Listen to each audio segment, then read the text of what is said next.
Hi, everyone, and welcome back to another episode of Building Wealth $100 at a time. Today, we're going to go over again, typically like we do every week, my portfolio, what I bought, any recent news on any names I hold. So we'll go ahead and hop into it right away. Um, this is the S&P. So year to date, the S&P is basically flat, we could say, but we'll say it's up 0.26%. And then if we go ahead and go to my public portfolio, we go to year to date, we're basically down 0.19%. So again, I would just say flat, but if you look at it compared to the S&P, we're technically not outperforming it anymore, um, which is sort of more of what I'm expecting. When we were up at some point, I think it was almost 8 or 9% at some point. Maybe that was intraday. It felt a little weird to me to be able to, be outperforming that much that quickly. And so to be down 0.19% is more what I'm expecting when you're in high beta names. Um, and so let me zoom in a little bit so you guys can see a little better. As you guys can see on the right side here, we did the same thing with one addition last week. So if you look on the right side here, you see a new name, Pagaya. Now, if you guys have been following my other videos, I have talked about this a little bit before, but Pagaya was something we added. So essentially what I did is I did 25% Nebius, 25% Zeta. So keeping that the same. 15 Meta, 15 Amazon, keeping that the same. So that's about 80% of the portfolio right there. And I did 5% IBIT. And then I believe this time I did 10% of PGY and 5% of HIMS. Reason for doing that is I want to get my PGY or Pagaya built out a little more. So we go ahead and look right now at the position itself. It is 2.6% of the portfolio. If I go back to HIMS, it's probably around 7. Oh, it's around 11%. Yeah, it makes sense. It's around 11% of the portfolio. It's also 11% because it's gone down almost 8% this year. Or as I've averaged into it. But you can see on the right side here, right now, our biggest winner is actually Pagaya, which is kind of funny. So up 3.62% on that. I bought that on Monday. And next being Meta, which is fascinating, right? I mean, Meta, I think, was our biggest loser last weekend. Now it's our biggest winner, with Nebius now being down 1% and Hims being our obvious biggest loser. Um, Nothing really new on Nebius. Last week it was at, yeah, $110 a share. It's sort of just trading flat for the month and down 50% 3 month, and then year to date it's up, 6.5%. The reason we're down is because we're averaging each week. And so if we keep averaging each week, then that's why, of course, we're down 1%. If we go here, again, it's around 25% essentially of the portfolio. Data, I think we're also pretty much flat on 25.5%. Yeah, we're only up around 2%. But I'm gonna continue averaging into it. It doesn't bother me. I think what I'm really looking for and what I'm really waiting on is just the earnings cycle. So I believe, and let me double check before I speak out of tongue. I believe Meta has earnings within the next week or two. Um, and so I think what's going to happen is we're going to see this portfolio, in my opinion, really outperform the S&P once we see these names have their earnings. So Amazon earnings are on February 6th, which is 2 weeks from now, right? 2 weeks from now. So we still have about, let's take a look here. It's the 24th. It's so 2 Fridays from now. So after this week, it'll be the following Friday. And then if I look for Meta Q4 earnings, I believe it'd probably be the same week, if not the week before. January 28th. So that's Wednesday. So we actually have Meta earnings in 3 business days, about 5 days from now. And so I think we'll see. It'll be interesting, right? I think if Zuck comes on and keeps saying we're gonna keep spending capex, we're building out like crazy. I honestly think the stock will go down. I think a lot of people hate capex spend, even though it's a company that's doing it with their income. It's like they're still free cash flow positive. They still are hitting their bottom line. And so I don't understand the doubt on Zuck there, in my opinion. And that's one of the reasons why I like the name. I think they're being underappreciated, sort of similar to 2022, where he was talking about build out and then he kind of cut it for the metaverse. I think what he'll do, which might be the positive sentiment side, is he'll just say, "Oh, we're done spending on metaverse. We're going to shift that capital into AI data centers." and the data center build out in general.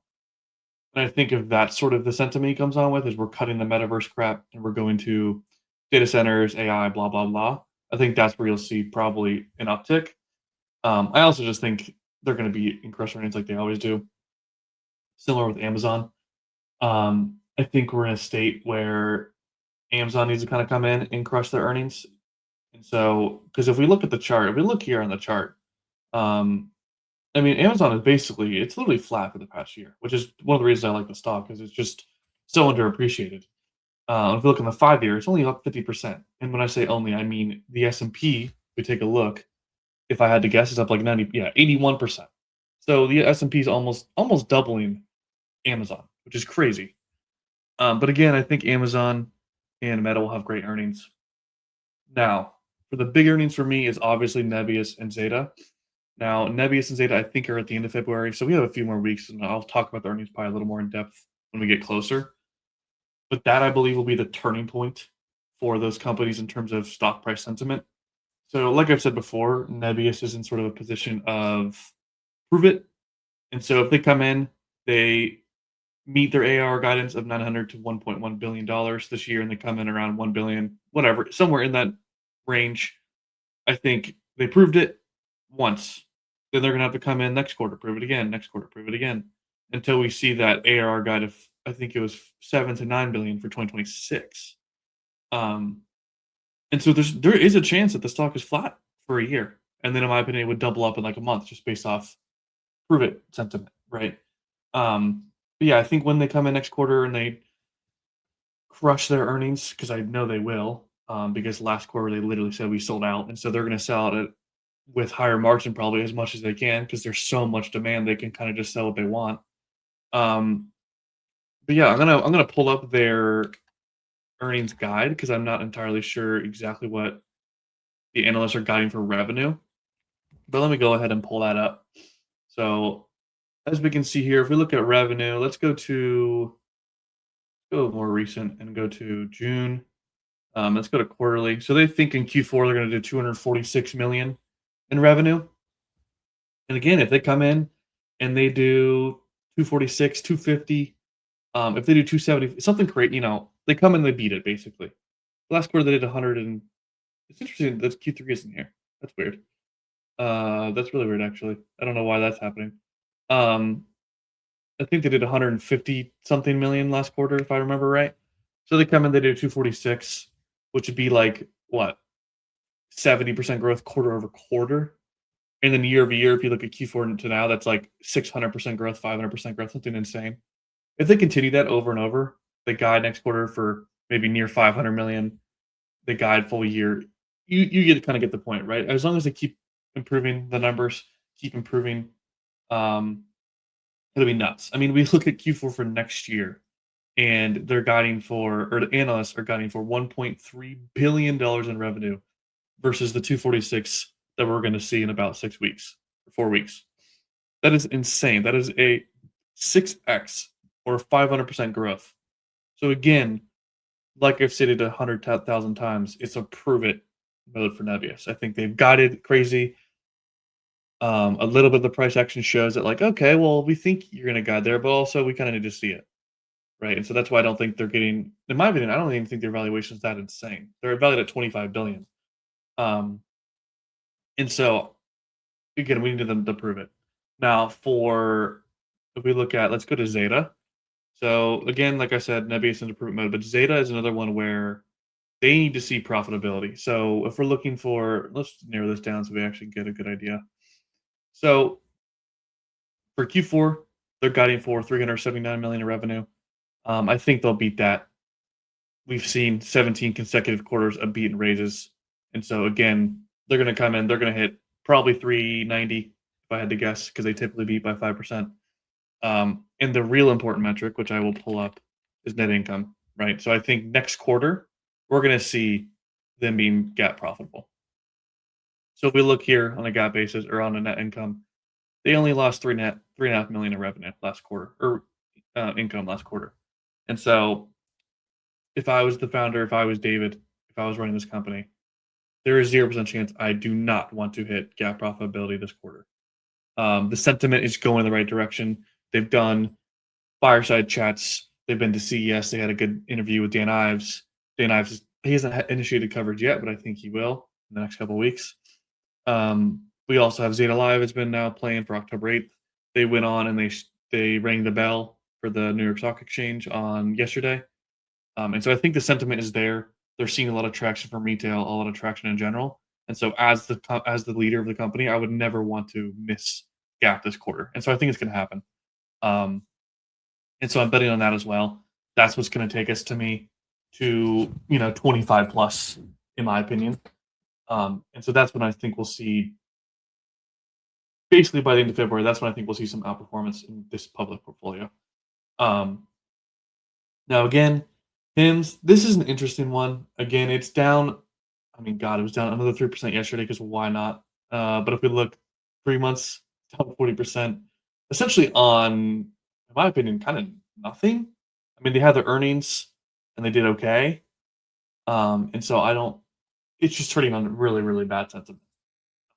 And so I think, again, next quarter, we're looking sort of for maybe a little bit of a sentiment shift from Andrew Dudum, the CEO and founder, and a little bit of like, you know, maybe re-acceleration in growth.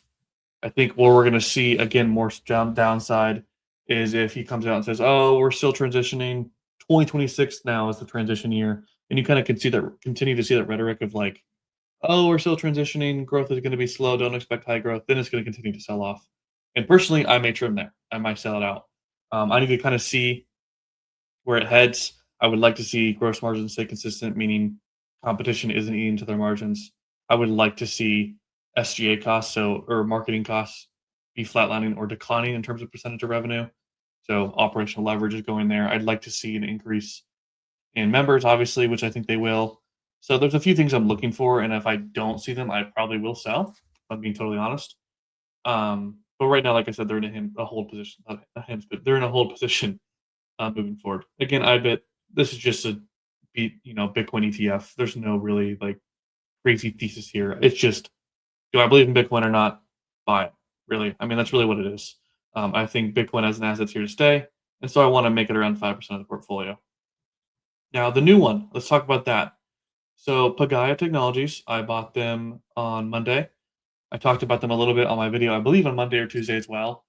And this is an interesting one. So, like I kind of hinted in that video, essentially what they do is they connect lenders and borrowers without using the traditional FICO scores. They look at other things like, have you paid your rent on time, car payments, credit card debt, anything other than just FICO, because FICO is very old, very non-traditional, or very traditional, I mean. And so they connect those lenders and borrowers. They take a fee in between. They have APIs. They have an easy connection, and they are platform agnostic, which I love. Meaning they will partner with any bank. They don't give a crap who you are. They'll partner with SoFi, Bank of America. They haven't done with JP Morgan, but they would do JP Morgan, et cetera, et cetera. And they are just there to support you, right? There's no like, we have a sole partnership with this company. They are platform agnostic. They work with any company. And I love that. I think we're going to continue to see their margins tick up. So if I go ahead and pull up Pagaya on Fiscal AI, let me go ahead and pull them up as well.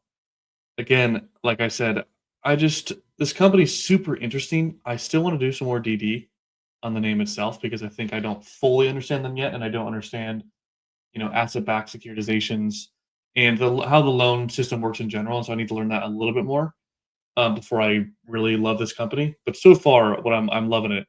Last quarter they did 16.6 million in net income, and as we can see over the past 2 quarters, again Q3, I'm pretty sure they were gap profitable. They're not showing any net income, so that's weird. Um, but yeah, they're continuing to be gap profitable, which is great. So they've been profitable for 3 quarters, and if they do it this quarter, it'll be for a full year, which is awesome. Which gives them the first check to be eligible for the S&P.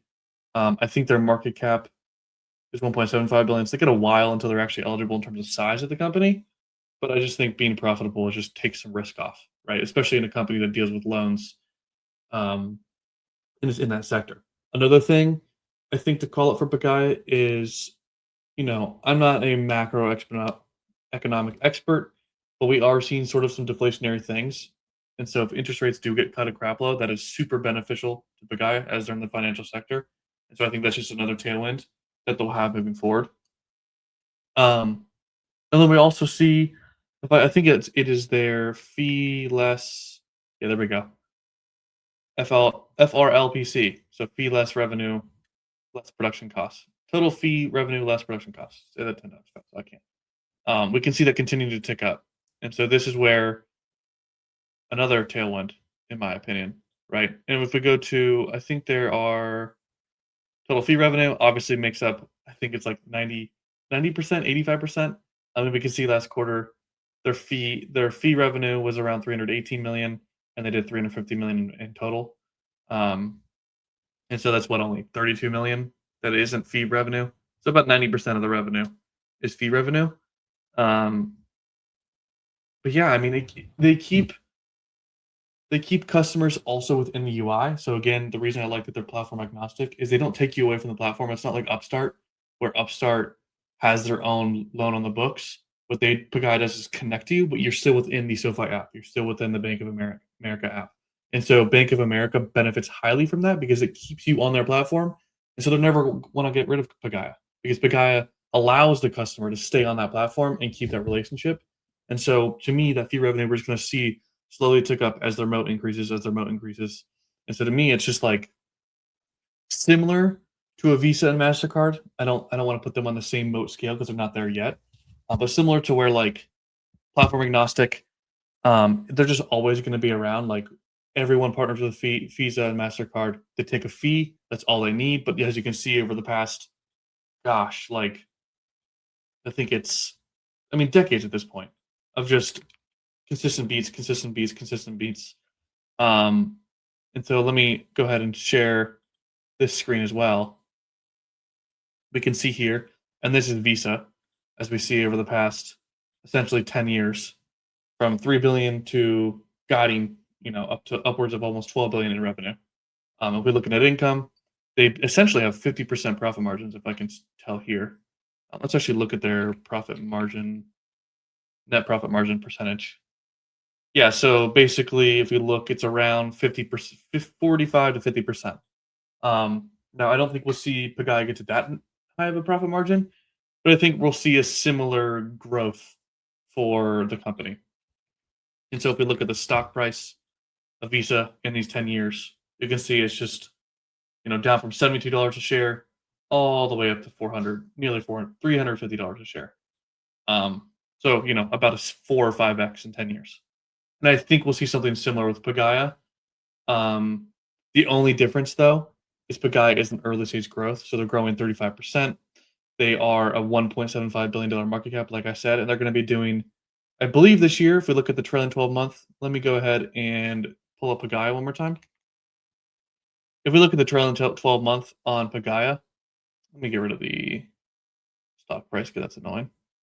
Yeah, we look at their net income margin, so 0.9% last quarter, 5.1% quarter two, and Q3, 6.6%. See, they even show that they have a 6% profit margin, but they aren't showing their profit, which is weird.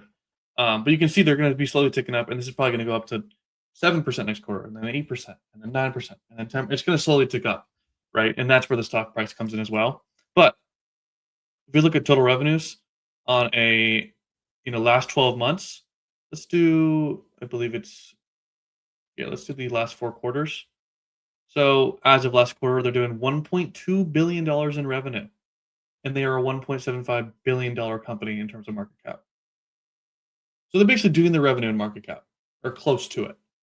I'm not saying that that's the best way to handle it, but I mean, come on. They also are profitable. They're growing. I believe 36% was the guide last quarter. They're partnered with all of the big banks. I mean, to me, it's not a value gem.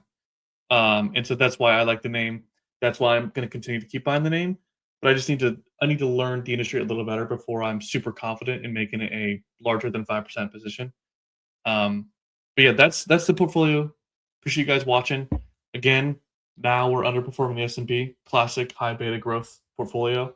Um, but I think, like I said, after some earnings, after some sentiment shift around tech reporting next week and stuff with the AI data centers, I think we'll see Nebius do well. I think we'll see Once SaaS reports, we'll see Zeta do well. And so I think by the end of February, we'll be, greatly outperforming the S&P, and we'll be in a really good spot. But again, appreciate the support. I'll be depositing still $100 a week, going over this weekly to give you guys just a little rough understanding of how I view portfolios, how I manage it. But yeah, appreciate the support. Stay warm out there. I know it is cold as hell here. But yeah, thanks for following along, and I'll catch you guys in the next episode. Peace.